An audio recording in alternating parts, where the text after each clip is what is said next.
Hello and welcome to Dean Park. In this video I'm going to be answering a lot of your questions that I get sent through emails, comments on my videos and comments on my Facebook pages. I've been meaning to do a video like this for ages, as it's impossible for me to answer individual questions quickly and in a timely manner, so I've kind of grouped together the most commonly asked questions about what I do here at Dean Park, and I'll try and work through the answers. Now, there'll be links to other videos along the way to further explain what I've talked about. If you have any questions on anything you see, just post a comment on the video and I'll get back to you as soon as I can.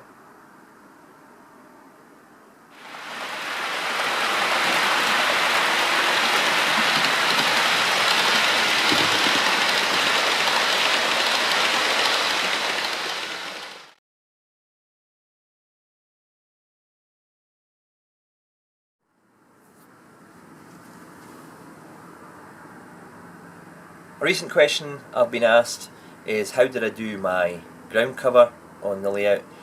This varies depending on where we are, what the actual scene is. Looking at this one at the building site, I've just recently done a video on this of using Postcrete, which by the amount of comments I've received is turning out to be quite a popular and positive move. It looks like rough ground, and I did a tutorial on this as well, so if you want to head over to the link that's on the screen now, that'll give you an insight into how I did this. Other aspects or ground cover of the layout would be, I use textured paint from Green Scene and then the scatters from Woodland Scenics. Again, I highlighted the scatters in the video that I showed you how to do on ground cover. And all the greenery are Woodland Scenics or Silpher static grasses.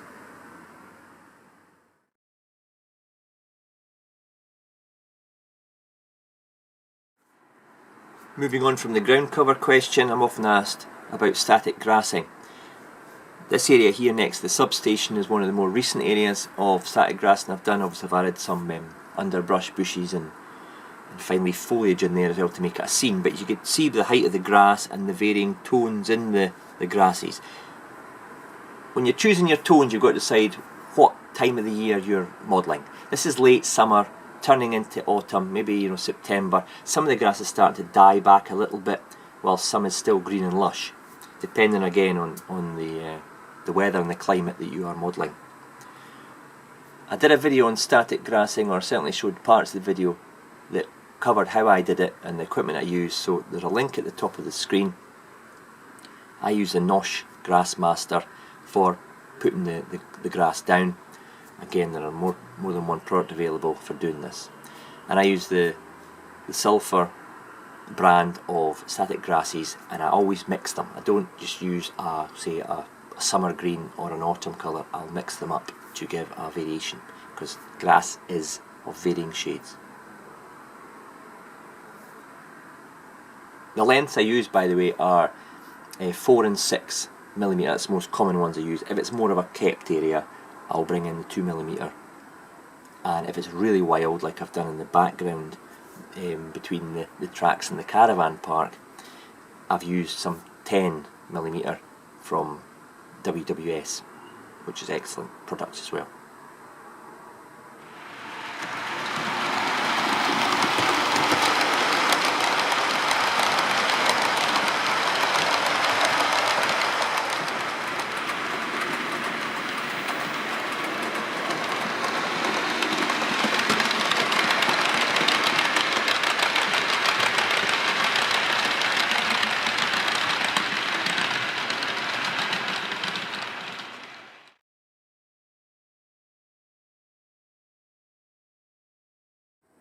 What signals I use is also another common question. I've gone for the CR signals range.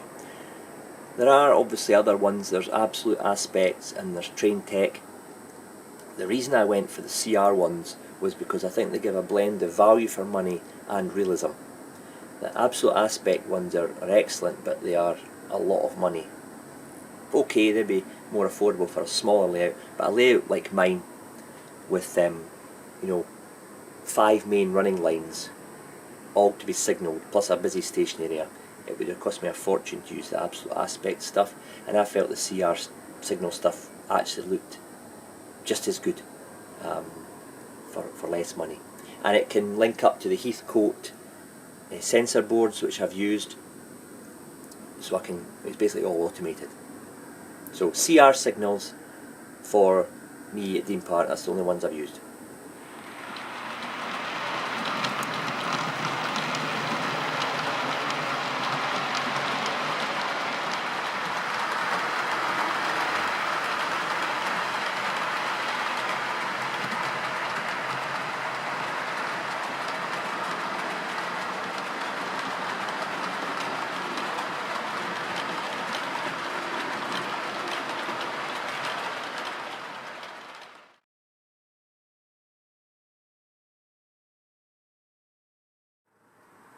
Okay, looking at trackside details now. I'm often asked where I get my relay boxes from. These are Wills kits. The cable trunking is from Ten Commandments, although I know Scale Model Scenery now do a version. Wills also do cable trunking, but it's of the broader type, and you might want to use that in conjunction with other brands in a busy interchange, and when there's a lot of signalling and cabling to be hidden. But I've gone for the Ten Commandments. I did that from the very beginning, and I've had to keep it going throughout the whole layout, and it's cost me a fortune. But I feel it gives an in-scale look to the line side details, and you get the parts with the lids missing from the sections, and you get spare lids that you can position on or have it lying at the side. And you get the T pieces as well as the corner pieces.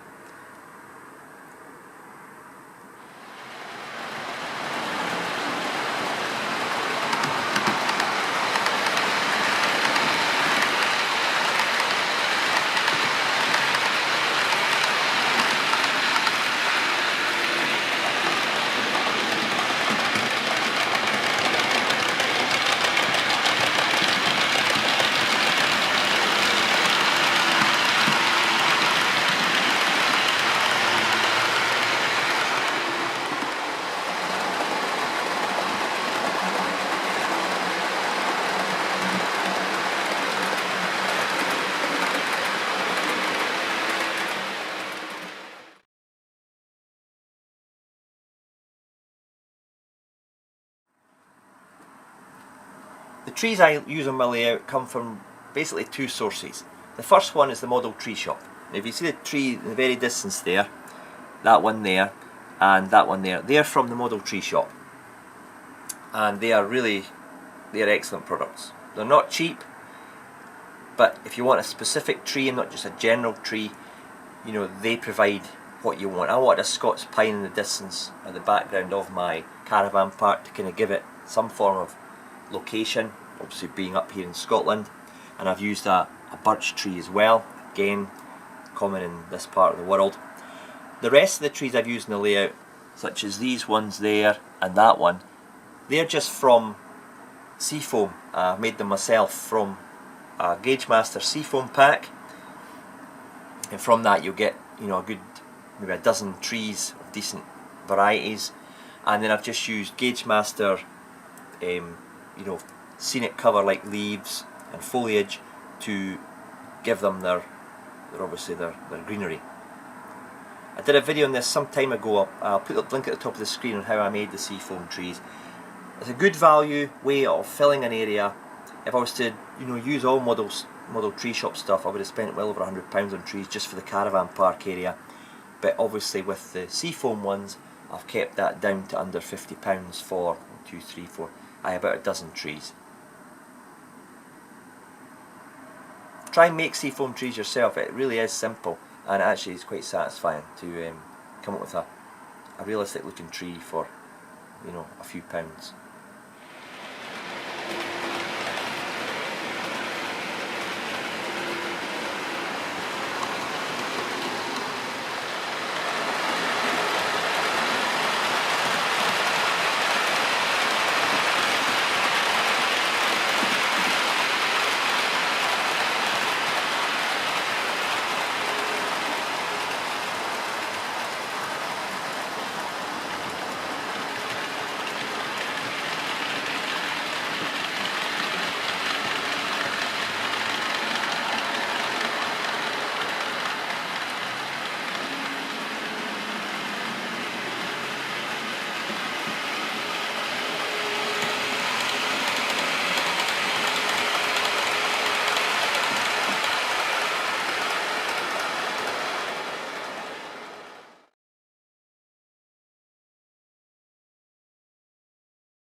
Keeping the track clean is obviously very important to ensure good running of your trains. Also, if you keep the track clean, it results in less dirt getting picked up by the loco, so it reduces the maintenance time on your locos trying to clean their wheels, which isn't quite as easy and quick as simply, giving the tracks a good wipe. I use two methods. This CMX track cleaner here is, probably one of the most premium products on the market for cleaning tracks. It's made of brass. It's a great product, and what you do is you fill it from here with the fluid you want. Some people use Goo Gone. I use Deluxe Track Magic, so I'll fill it up there, and then you can tighten and loosen this valve here, which regulates the flow to the plate below. Okay, and then it basically soaks this bit of cloth. You can see this is an old bit of cloth, it's just come off the layout, and the dirt that is picked up. You can probably see the stripes with the tracks, and obviously you just unclip that and then replace it with a new bit of cloth. The cloth is supplied with the CMX, and you can buy extra cloth when you run out. But I use this maybe once a fortnight, run it around the layout. Every line gets maybe 2 or 3 passes, and then that just kind of takes the worst of the grime off the top of the track. Another one I'll use if I want a quick clean, or I've not got maybe time to give it a thorough clean with the CMX, I'll just use the old Pico track rubber. As you can see, it's got quite a bit of dirt on it as well, and you can clean that one. You can kind of scrape it clean, just to again keep the grime off. This tends to leave tiny bit marks or debris on the tracks when used regularly, so again just run a hoover over it periodically to remove any of that dust. But both will do the job. I use both in conjunction with each other, just to kind of ensure that is kept as clean as possible. Obviously the tunnels and that I can't get into with the track rubber. That's the CMX's job.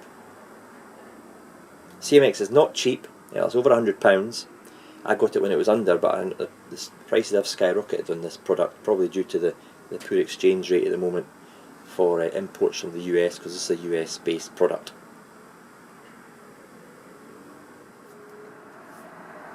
When using the CMX, it's important that you use a loco that's got a bit of pulling power. For example, the 26 there sitting behind the CMX hasn't quite got the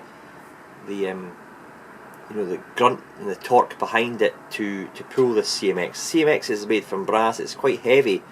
You're obviously looking for a loco that's quite heavy as well to have that traction to pull it. Just before I set it off, I'll show you the bit of cloth that I did take off the CMX, so if anyone says it doesn't work, there's the evidence there that it does. The Track Magic that I use is great because it's safe to use on all plastics and everything. So you've got plastic equipment around the line side, it's not going to damage that. Also, it's not going to damage any locos if it does get splashed onto it. Also, with the Track Magic, it will clean the wheels of the loco and improve its the electrical pickup. So you're a winner if you choose Deluxe Track Magic, to be honest with you. To set this off, what we need to do is to open the valve, and if it was on a part of the layout which I could see the dripping, you would see the liquid start to drip onto this plate here and soak the cloth. You have to open the valve here to let to basically break the vacuum, to allow the liquid to flow from the tank, and then it's a case of starting the loco up and getting on with it, which I'll do just now.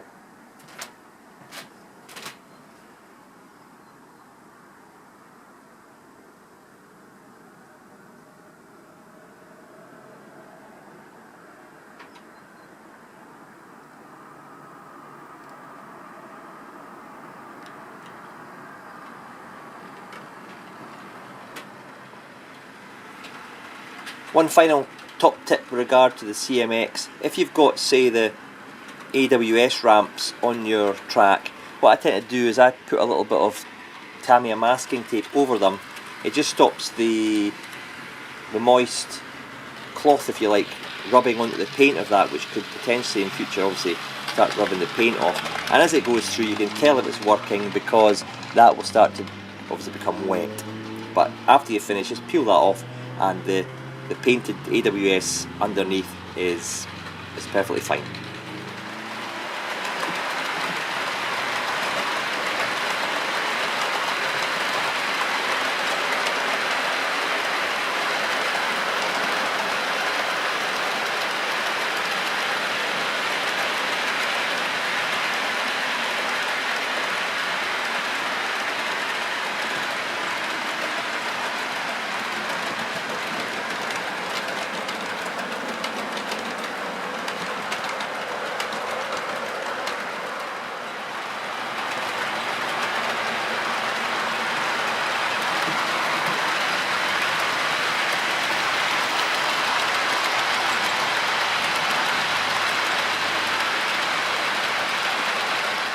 I hope that's been useful for you. I'll be doing more question and answering videos in the future. I've only got through a fraction of what I'm asked regularly in some of the comments on my videos, so watch out for some more of these videos in the future. If you have any questions in the meantime or suggestions, please add them in the comments section below. Thanks for watching. Cheers.